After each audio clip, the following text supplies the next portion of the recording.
এখানে কিন্তু আমি কেক বানানোর প্রস্তুতি নিচ্ছিলাম, মানে আমি আগে কোনোদিনই কেক বানাইনি, তবে চেষ্টা করছিলাম যে চলো দেখি কেক আজকে বানাই। অনেক দিনের ইচ্ছে ছিল, অনেক দিন থেকে সব কিছু এনে রেখেছিলাম, কিন্তু কেক বানানো হচ্ছিল না। তাই আগে ওই বাটিটাকে বসিয়ে গোল করে কেটে নিচ্ছিলাম, যাতে বাটিটার মধ্যে আমি দেখেছি যে কাগজ দেয়, তারপরে তেল দেয়, তারপরে কেকের ব্যাটারটাকে দেয়। তো ফাইনালি দেখো তোমরা ভিডিওটা শেষ পর্যন্ত, আদেও আমার কেক হয়েছিল না কি হয়েছিল, ভিডিওটা শেষ পর্যন্ত দেখো, তাহলেই কিন্তু জানতে পারবে। আর কি কি হলো আমার সাথে কেক বানাতে গিয়ে সেটাও তোমরা জানতে পারবে।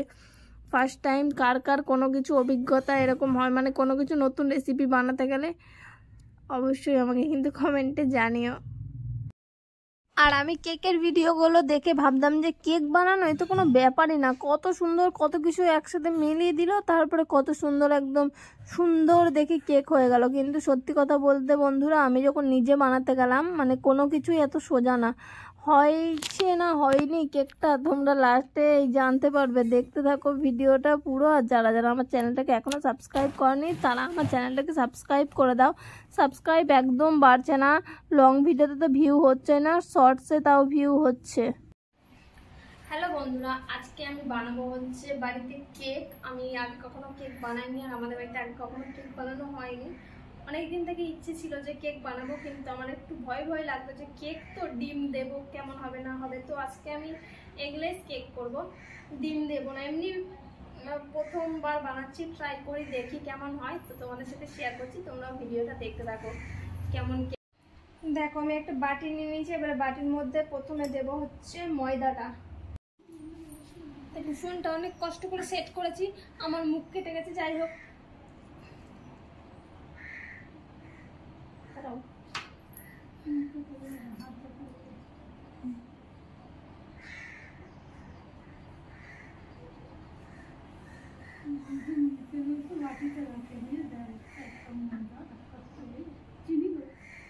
ওহো, চিনি তো গুঁড়ো করিনি, ভাগ্যিস মনে করলে। দাঁড়াও দাঁড়াও, সব জোগাড় হয়ে গেছে, চিনি গুঁড়ো করিনি।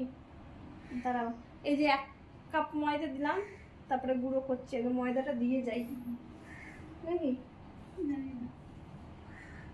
ভাগ্যিস চিনির কথা মনে করার।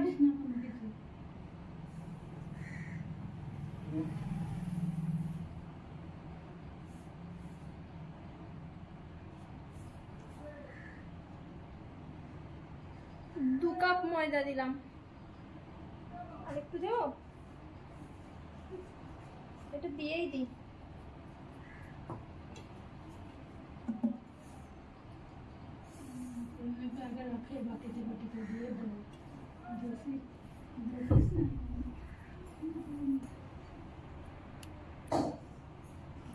তোমরা তো দেখলে আমি চিনিটা গুঁড়ো করতে ভুলে গেলাম, তো চিনি দেবো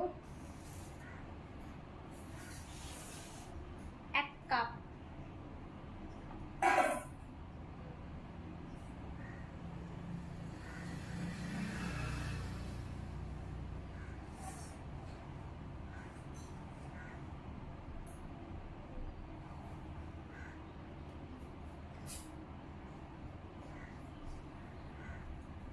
চিনি 1 কাপ দিচ্ছি, তারপরে মিষ্টি না হলে আর একটু দেবো। দুধটা ঢেলে দাও,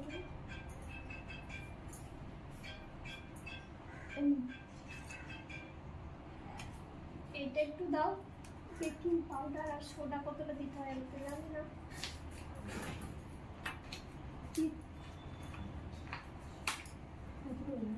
একটুখানি সোডা দাও। বেকিং পাউডার বেশি দিলে মনে হয় কিছু হয় না।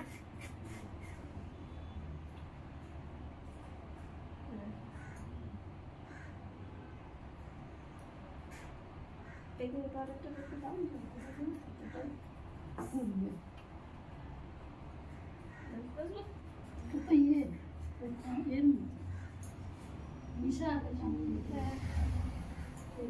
একটু নুন দিই,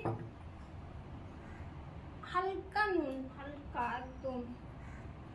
একটু তেল দেবো, তারপরে দুধটা দেবো।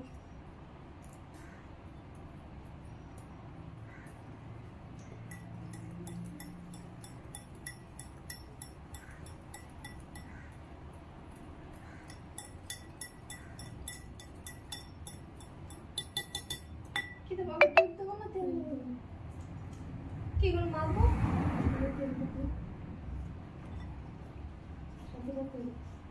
হাফ কাপ তেল দিলে আটাটা দুধ দিতে হবে।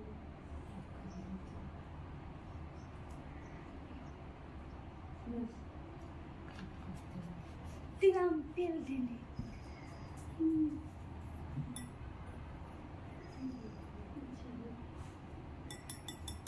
ভালো করে হাত দিয়ে মাখবো,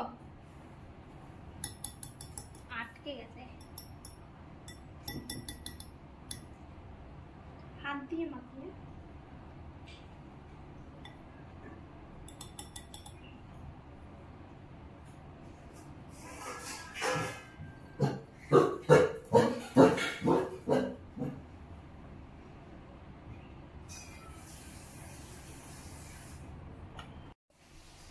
তেলটা মিশিয়ে নিচ্ছি, এবারে দুধটা দেবো অল্প অল্প করে।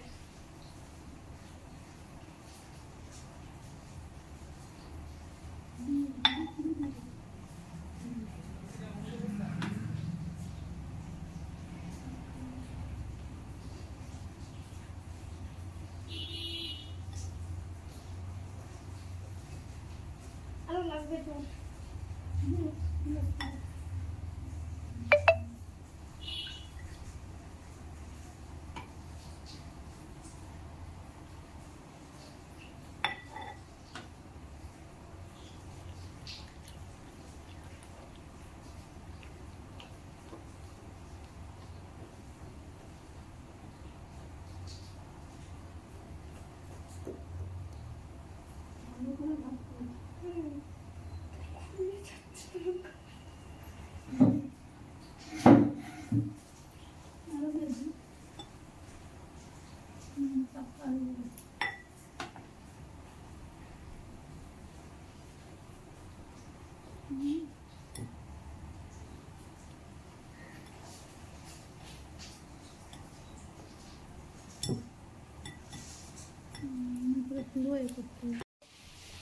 দেখো এটা কিন্তু কমপ্লিট, মানে এই দেখো ছেড়ে ছেড়ে যাচ্ছে।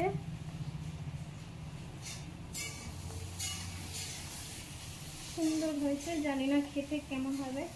দেখো এটা হচ্ছে এবারে এই বাটিটার মধ্যে এই পেপারটা দেবো, পেপারটা দিয়ে,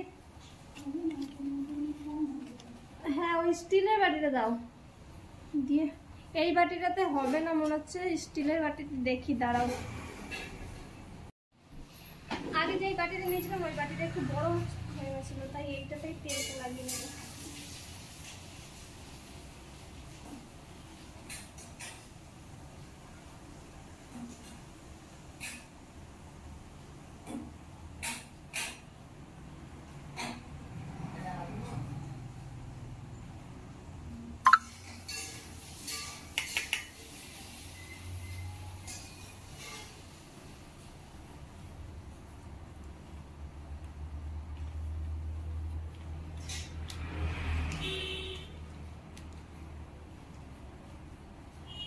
পেপার কেটেছিলাম গোল করে, এরপরে ব্যাটারটা দিয়ে দেবো এর মধ্যে।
এই যে বেক হতে চাপিয়ে দিয়েছি জয় বজরংবলীর নাম করে, দেখা যাক কি কেক হয়। এটা এখন ঢাকা দিয়ে দিই। দুঃখের বিষয় হচ্ছে প্রথমবার আমি কেক ট্রাই করতে গেছিলাম, কেকটা হয়নি, জানি না এটা কেকের বদলে কি হলো। নেক্সট টাইম আশা করি ভালো হবে, কিছু কম হয়েছে বা কিছু বেশি হয়েছে। দেখো কেকের অবস্থা।